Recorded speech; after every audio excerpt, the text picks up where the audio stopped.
வெயில் படம் மூலமா நம்மளுடைய கண்களும், கைக்குட்டையும் வந்து பயங்கரமா நனைஞ்சது அப்படின்னு சொல்லலாம். நான் முன்னாடியே சொன்ன மாதிரி, இந்த சாமானியர்களின் வலிய வந்து ரொம்ப அழகா, எளிமையா, இயல்பா வந்து கடத்தக்கூடியவர். மிகையே படுத்தப்படாத கதைகள், கதாபாத்திரங்கள் தான் இவருடைய படங்கள்ல வந்து நம்மளால பார்க்க முடியும். மிக சிறந்த இயக்குனர் திரு வசந்தபாலன் சார் அவர்களை பேசுமாறு அன்புடன் அழைக்கிறோம்.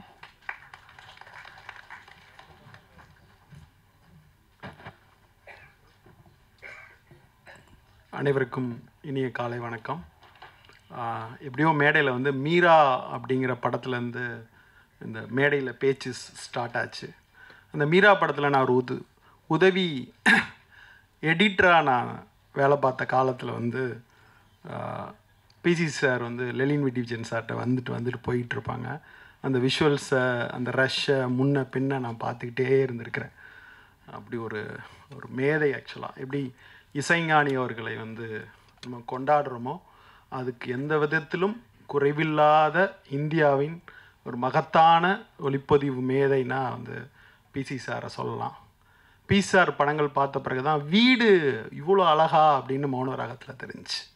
அதுக்கு முன்னாடி வரைக்கும் வீடு அழகுன்னு தெரிஞ்சதில்லை. வீடு அவ்வளோ அழகா, ஒரு காட்டன் புடவை அவ்வளோ அழகா அப்படின்னு தெரிஞ்ச படம் வந்து மௌன ராகம். நான் வந்து கமலா தேட்டரில் திருடா படம் பார்த்துட்டு இருந்தேன். அதில் வந்து தீ தித்திக்கும் தீ அப்படின்னு ஒரு பாட்டு. நம்ம ஊரில் இருக்கிற மியூசியம் இவ்வளோ அழகா அப்படின்னு அந்த பாட்டு வர்றப்போ ஒரு கட்டத்தில் அந்த லைட்லாம் ஆஃப் ஆகி திருப்பி ஆன் ஆகும். மொத்த தேட்டரும் கமலா தேட்டரில் கைதட்டி குமிச்சிச்சு.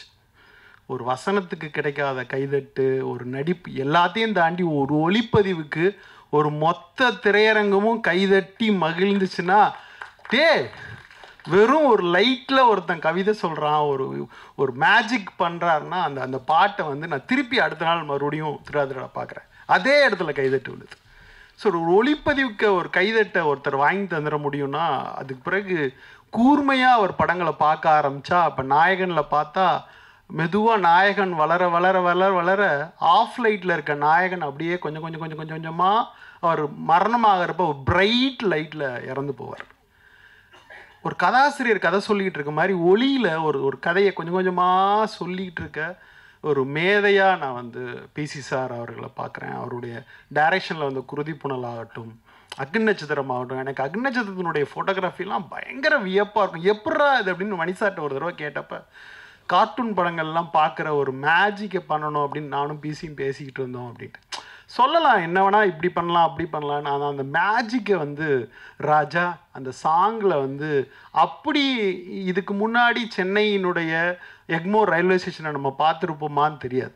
அவ்வளோ அற்புதமாக வீட்டில் இருக்க வெங்கல தட்டு கூட, வெங்கல பானை கூட மின்ற ஒரு அழகை வந்து திரையில் காமிச்சவர். அப்போ 35mm வெறும் ப்ராசஸிங், வெறும் ஃபிலிம், வெறும் லேபு, இன்றைக்கி இருக்கிற டிஐ கிடையாது, எதுவும் கிடையாது. அதை வச்சுக்கிட்டு ஒரு பெரிய மேஜிக்கை பண்ண ஒரு மகத்தான ஒரு ஒளிப்பதிவு மேதையாக நினைக்கிறேன். தமிழ் சினிமா கொண்டாட வேண்டிய ஒரு மேதை. அவர்கிட்ட வர்ற அசிஸ்டன்ஸுக்கு எப்பா நான் பண்ணல அந்த படம், நீ பண்ணிக்கோ அப்படின்னு மொத்த இந்தியாவினுடைய மகத்தான ஒளிப்பதிவாளர்கள் யார்கிட்டருந்து வந்திருக்கிறாங்கன்னா, பிசி ஸ்ரீராம்ங்கிற ஒரு மாபெரும் மேதைட்டேருந்து வந்திருக்கிறாரு. இன்னும் தமிழ் சினிமா அவரை கொண்டாட வேண்டிய, மிக பெரிதாக கொண்டாட வேண்டிய ஒரு காலகட்டத்தில் இருக்கிறோம். நான் எப்பயுமே மேடை அவரோட ஷேர் பண்ணதில்லை.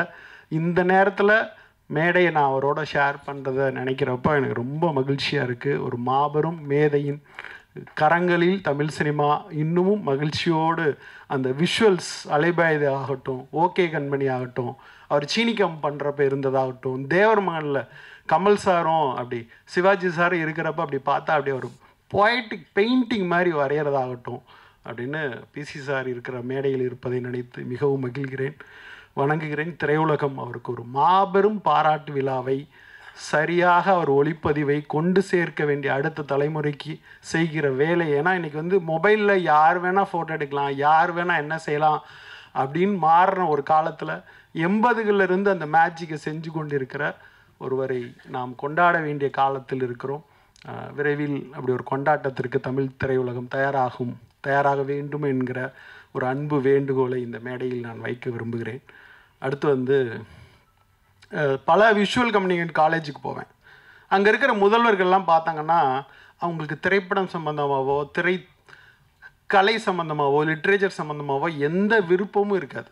சார் மாதத்துக்கு யாராவது ஒரு விஐபியை கூப்பிட்டு ஒரு மீட்டிங் வைக்கணும் சார் அப்படின்பாங்க. இப்படி தான் எம்ஜிஆர் திரைப்படக் கல்லூரி இருந்த ஒரு காலகட்டத்தில் கலை மீதும் ஓவியம் மீதும் நவீனம் மீதும் மிகப்பெரிய காதல் கொண்ட மருது சார் வந்து திரைப்படக் கல்லூரிக்கு நுழைந்தது என்பது மாபெரும் சாதனை. அங்கே புல் வெட்ட கூட ஆள் இல்லை. இப்போ தான் நான் வெளியே கேட்டேன், 10 கோடி ரூபா அவர் வந்த பிறகு எம்ஜிஆர் மெடிக்கல் காலேஜ் திரைப்படக் கல்லூரிக்கு சாங்ஷன் ஆகிருக்கு அப்படின்னு தகவல் சொன்னார். ரொம்ப மகிழ்ச்சியாக இருந்துச்சு. ஆனால் அங்கேருந்து வந்த திரைப்படக் கல்லூரியில் தான் புலன் விசாரணையிலிருந்து ஊமை விழிகளிலிருந்து தமிழ் சினிமாவை மலர்ச்சி ஏற்படுத்துகிற அந்த உலகம் வந்துச்சு. அது அப்படியே மண்டி போய் கிடந்துச்சு. அப்படியே புதர் மண்டி போய் கிடந்த ஒரு இடத்துல போய் ஒளி மாதிரி இருக்கிற மருது சார் அங்கே போய் அப்படியே உட்கார்ந்துருத பார்க்குறப்ப ரொம்ப சந்தோஷமாக இருக்குது. ஒரு திரைத்துறைக்கான திரை மாணவர்களுக்கான ஒரு ஒளிமயமான ஒரு காலம் அந்த எம்ஜிஆர் ஃபிலிம் இன்ஸ்டியூட்டுக்கு வந்திருக்கு அப்படின்னு நான் ரொம்ப ஆழமாக நம்புகிறேன். பர்சனலாகவும் என்னோடய எல்லா படங்கள் சம்மந்தமாகவும் அவர் எப்போவுமே பேசிக்கிட்டே இருப்பார். எனக்கு அங்காடி திருப்படத்தினுடைய லோகோ வரைஞ்சி கொடுக்கணும், எளிமையான படம் அப்படின்னு கேட்டேன். அந்த அங்காடி திரு டைட்டிலினுடைய லோகோவை ஜஸ்ட் 2 செகண்ட்ஸில் என் கையில் வரைஞ்சி வச்சுக்கோ பாலன் அப்படின்னு சொல்கிற அளவுக்கு எனக்கும் அவருக்குமான உறவு இருக்கிறது. ஸோ அவரையும் இந்த மேடையில் நான் ஷேர் பண்ணுறதை நினச்சி மிக மகிழ்வோடு இருக்கிறேன். ரொம்ப ஆரோக்கியமான கலையின் உச்சகட்டமான 2 மேதைகள் இருக்கிற ஒரு மேடை அப்படின்னு நான் நினைக்கிறேன். ஸோ இவர்களை எல்லாம் இந்த மேடைக்கு அழைத்து வந்த எம்ஆர் பாரதி அவர்கள் பிருந்தா சாரதி மூலியமாக தான் எனக்கு ரொம்ப காலத்துக்கு முன்னாடி தெரியும். ஸோ அந்த விஷுவல்ஸ் எல்லாமே பார்க்குறப்ப ஒரு இளமை ததும்பும் ஒரு படமாக இருக்கிறது. ஸோ இந்த டீமுக்கு மனமார்ந்த வாழ்த்துக்கள், நன்றி. அடுத்ததான் நீங்கள் எல்லாரும் ஆவலை எதிர்பார்த்துருக்கக்கூடிய சிறப்பு அழைப்பாளர் தான் வந்து பேச இருக்காரு. இவரே வந்து ஒரு யூனிவர்சிட்டி தான். இவருடைய படைப்புகள் அனைத்தும் இனி வர இருக்கக்கூடிய தலைமுறையினருக்கு பார்த்தீங்கன்னா கன்னிமாரா லைப்ரரி மாதிரி நிச்சயமாக இருக்க போகுது. அண்ட் இவருடைய உதவியாளர்கள் தான் இப்போ வந்து இந்திய சினிமாவையே ஆண்டுட்டு இருக்காங்க அப்படின்னு கூட சொல்லலாம். ஸோ இந்திய சினிமாவின் நம்பர் 1 ஒளிப்பதிவாளர் திரு PC ஸ்ரீராம் அவர்களை பேசுமாறு அன்புடன் அழைக்கிறோம்.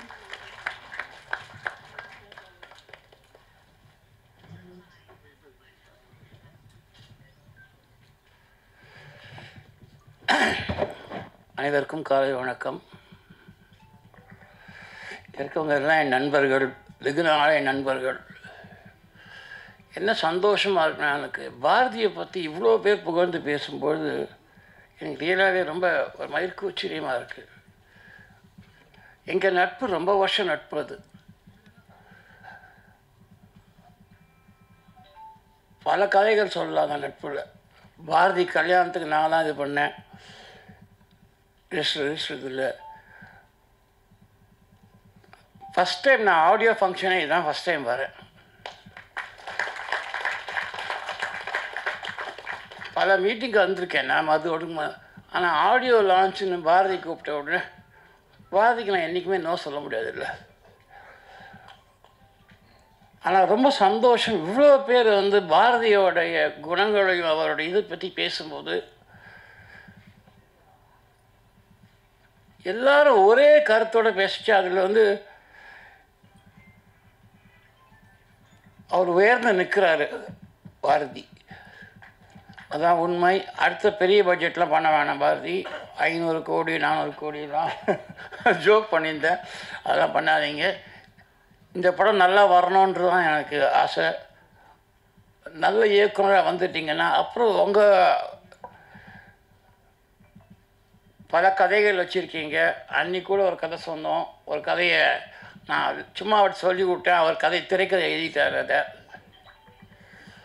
அது இன்ட்ரெஸ்டிங்காக பண்ணியிருப்பாருன்னு எனக்கு தெரியும். ஆனால் அது வந்து ரெகுலராக கிடையாது.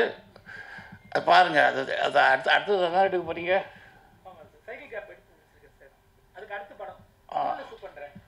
Okay okay okay. அது ரொம்ப அவர் தான் திரைக்கதை எழுதியிருக்கார். ரொம்ப இன்ட்ரெஸ்டிங்காக இருக்கும். பாரதி என் வாழ்த்துக்கள் வாழ்த்துக்கள் வாழ்த்துக்கள். சினிமா அப்படின்னு நான் தேர்ந்தெடுக்கும்போது என்னோடய ஃபேமிலி யாருமே நம்பலை, என்னோடய ஃப்ரெண்ட்ஸ் யாருமே நம்பலை. என்னோடய அப்பா மட்டும்தான் நம்பினார். ஆக்சுவலாக அவர் தான் சொன்னார், நீ போட நான் பார்த்துக்கிறேன் அப்படின்னு சொன்னார்.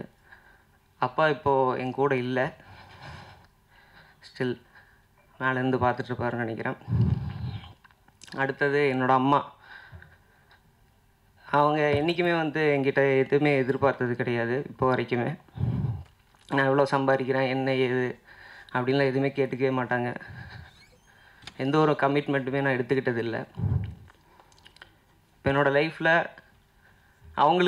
அவங்களோட லைஃப்பில் யார் முக்கியம்னு பார்த்தா நான் மட்டும்தான். அம்மா வந்திருக்காங்க. சார், அம்மாவை கூப்பிட்டுக்கலாமா ஸ்டேஜில் ஒரே ஒரு டைம்? மேலே மட்டும் பார்த்து அழகுபடுத்திக்கிட்டோம். இந்த ஆப்பர்ச்சுனிட்டி மிஸ் பண்ண விரும்பலை. தேங்க்யூ. கூப்பிட்டுக்கிட்டோமா? அம்மா வாம்மா.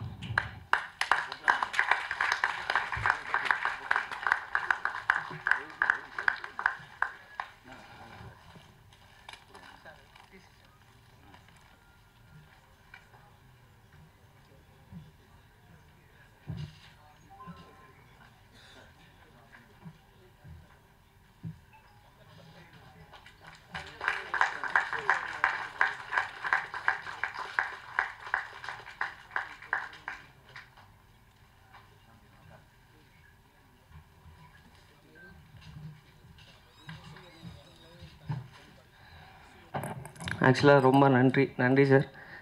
ஏன்னா இந்த ஆப்பர்ச்சுனிட்டிக்காக தான் ரொம்ப இயர்ஸாக நான் கஷ்டப்பட்டுட்டு இருந்தேன்.